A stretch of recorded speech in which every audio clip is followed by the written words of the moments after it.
On our way to visit the town of Kotor in Montenegro, we reached Dubrovnik airport in Croatia. As we had a few hours to kill waiting for our travel partners to arrive, we decided to visit Savtat, spelled C-A-V-T-A-T, a town with a gorgeous promenade and pretty harbour, which makes you feel as though you have been transported to Italy, Greece and France all in one visit.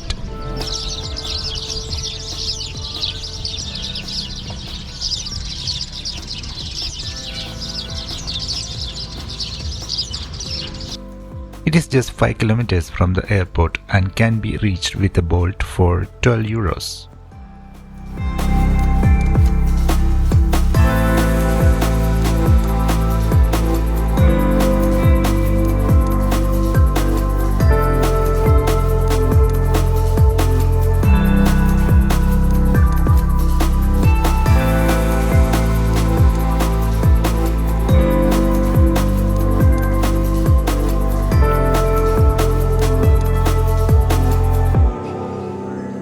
Once my cousin and his wife joined us, we took a taxi from Dubrovnik airport to Kotor. This could cost anything from 120 to 180 euros. We will need our passports stamped as we exit the Schengen region and when we enter Montenegro.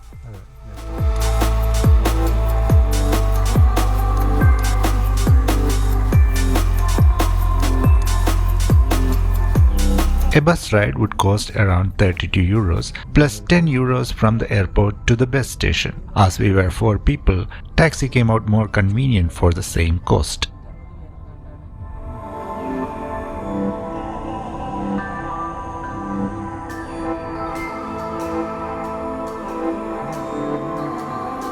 This big cruise ship marked our arrival to the touristy town of Kotor as we checked into our Airbnb.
After exploring the old town for a bit, we decided to have dinner with some seafood delicacies from a place called Bastion 3, which offered great food for non-touristy prices.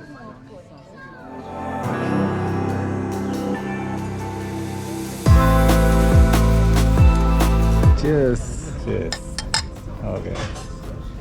Thank you. Kotor is a town in coastal region of Montenegro, located in a secluded part of the Bay of Kotor. The old Mediterranean port of Kotor is surrounded by fortifications built during the Venetian period. Kotor has one of the best preserved medieval old towns in the Adriatic and is a double UNESCO World Heritage Site.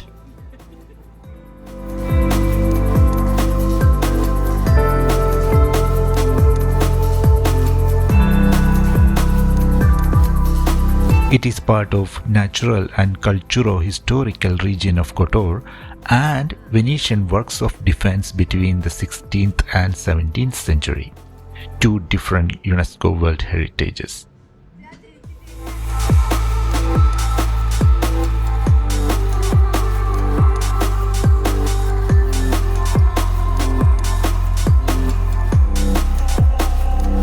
Next morning, we decided to take a walk on the fortress surrounding Kotor. There are 2 entrances inside the old town from where you can start your hike.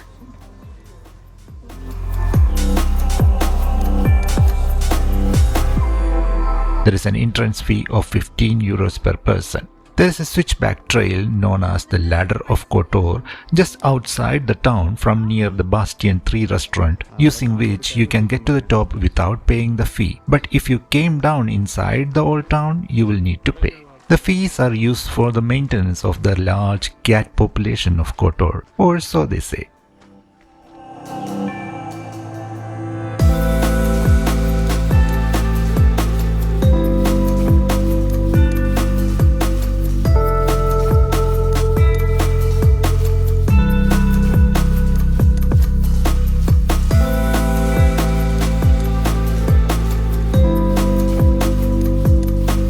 Kotor has a large population of cats that have become a symbol of the city. The city has several cat stores and a cat museum, as well as a cat square.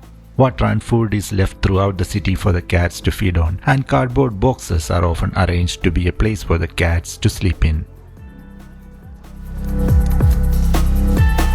The Kotor Fortress is also called the San Giovanni Fortress and also St. John's Fortress. The fortifications of Kotor are an integrated historical fortification system that protected the medieval town of Kotor, containing ramparts, towers, citadels, gates, bastions, forts, cisterns, a castle, and ancillary buildings and structures.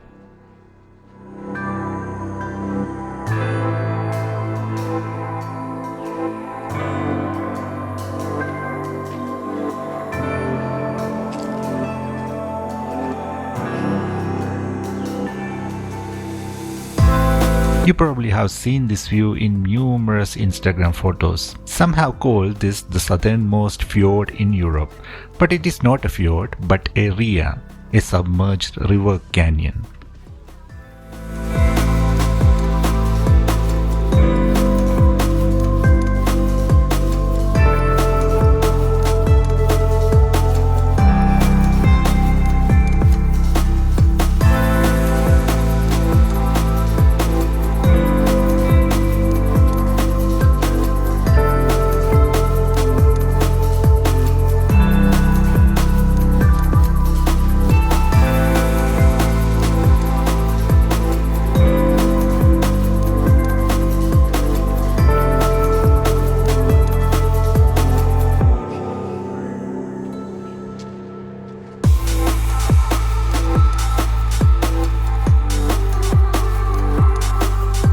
This Montenegrin flag marks the top of the trail.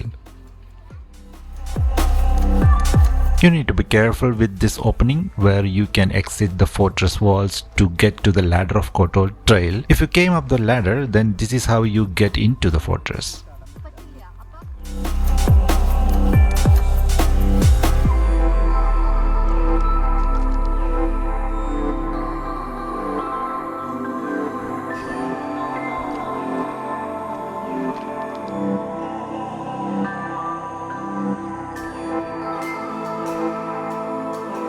There's a small makeshift restaurant as we start our walk down the Ladder of Kotor. I would definitely suggest paying the fee to go through the ruins rather than using this boring switchback.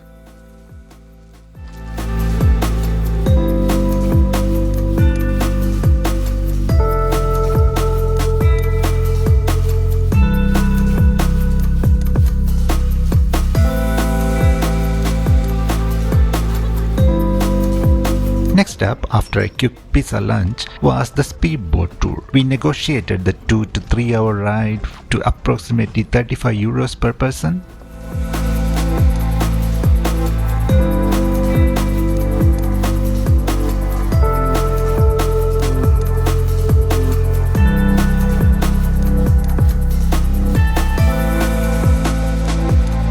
We'll be visiting Blue Cave, Submarine Tunnel, and the island of the Lady of the Rocks.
The light play at the Blue Caves is special, but the place gets way too crowded.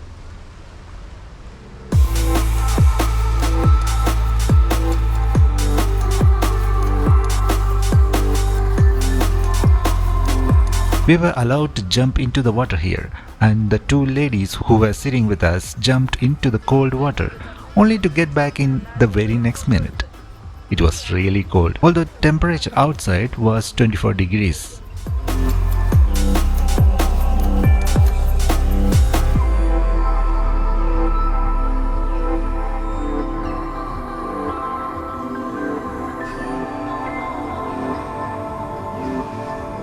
The Kotor Fortress, built in 1853, used as a prison during the World Wars, and during World War II the army of Mussolini turned this into a concentration camp.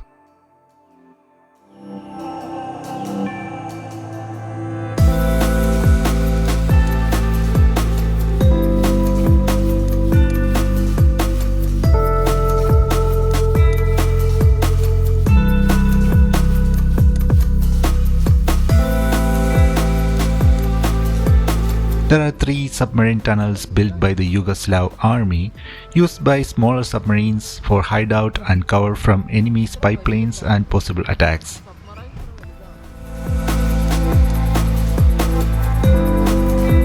Our Lady of the Rocks is one of the 2 islets off the coast of Perast town. The other island is natural, but Our Lady of the Rocks is an artificial island created by bulwark of rocks and by sinking old and seized ships loaded with rocks.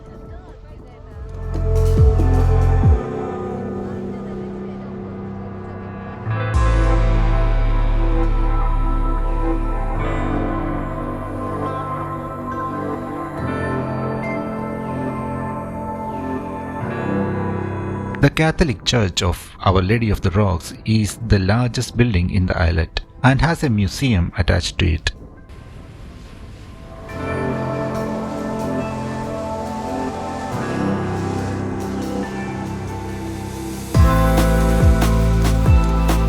On our request, the boat dropped us at the town of Perast.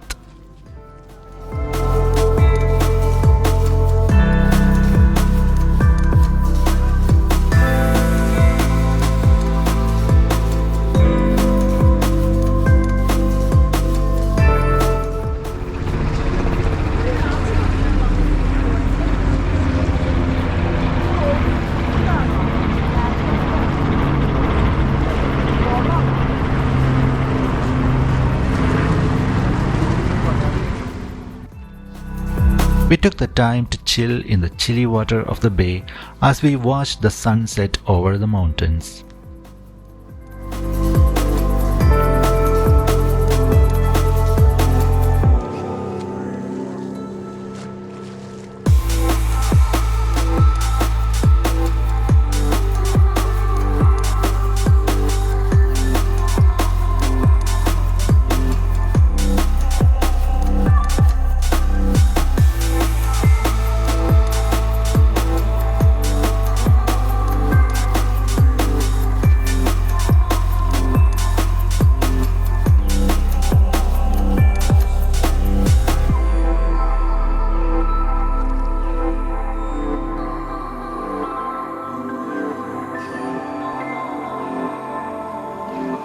As we walked around looking at the pricey restaurant menus to have dinner, we were treated with a special surprise.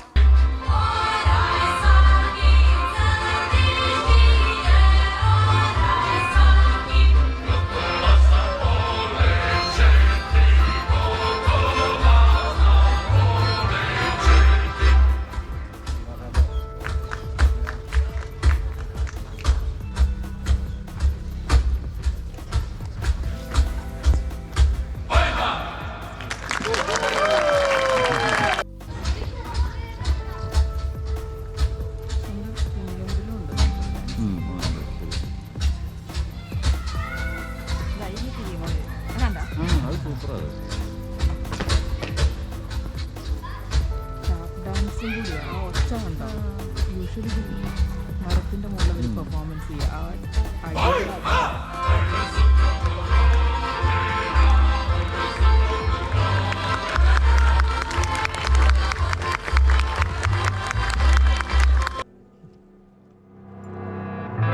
Day 2 ends with a dinner by the banks of Perast.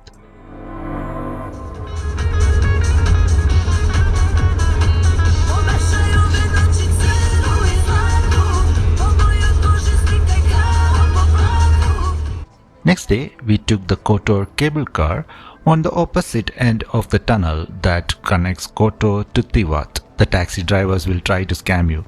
They asked for 80 euros for a 4-kilometer ride, which he negotiated himself to 35 euros. Finally, we got one taxi for 15 euros, which was still very much overpriced.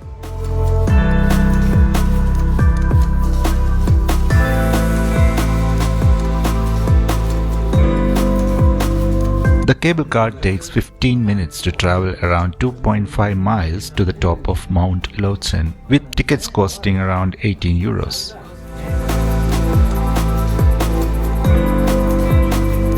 After riding the Kotor cable car to its upper station, we found ourselves on top of Mount Lovcen and within Montenegro's Lovcen National Park. This is a 24 square mile mountaintop national park.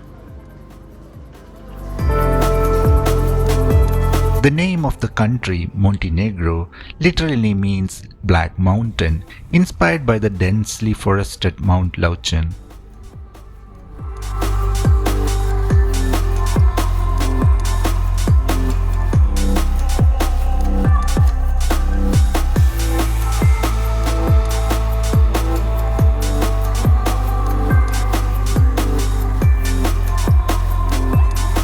There are few trails to explore the various views around the mountain.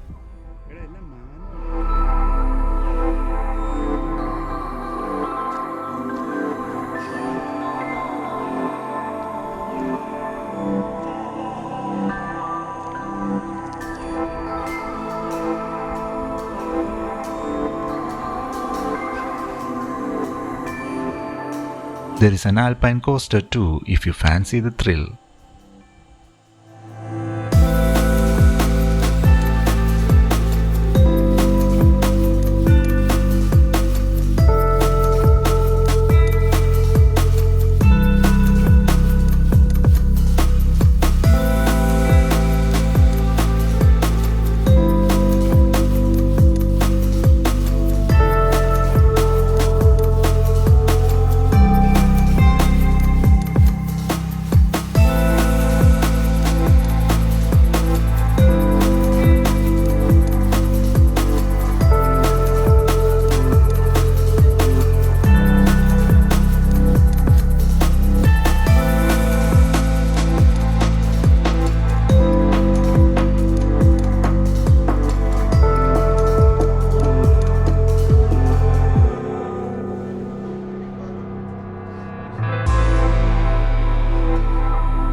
One final view of the beautiful bay before we take our Flixbus back to Dubrovnik. Please be mindful that for Flixbus you need to pay an additional 2.2 euros platform fee at the bus station. The bus stopped at both of the border checkpoints where everyone had to get down and queue up to get their passports stamped.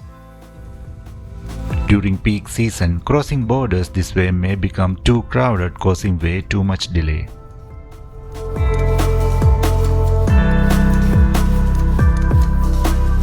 Thus ends our 2 days exploration of Kotor. We definitely advise you to visit during off-season or shoulder season, not just because of the huge crowds, but also to enjoy a colder climate. Even in May, we were having a hard time dealing with 26 degrees of heat.